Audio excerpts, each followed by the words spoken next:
Yo mga guys, ginamit ko na naman ang pinakamalakas natin na pang-farm lane. Ito si Chakadal, ang lupet boy.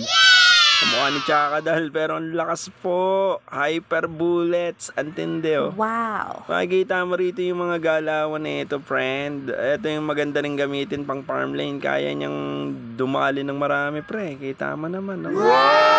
Sige, preheat lang ng preheat dito, boy. Pag itong ginamit mo, preheat ka lagi. Oh, talaga naman, pre. Likod ka lang. Tapos kapag kukunti na, ratratin mo na, boy. Unstoppable, oh. Lakas, di ba? Pre, pag eto ginamit mo, sigurado, aangat yung rank mo. Basta wag ka lang magdidikit masyado. Kumbaga, distansya ka, amigo. Distansya. Ayan, oh, legendary, pre. Yes! Dito talagang ginupakan namin yung mga tore nila. Walang nagawa, mga kalaban. Panalo na naman. Rank game. Woo!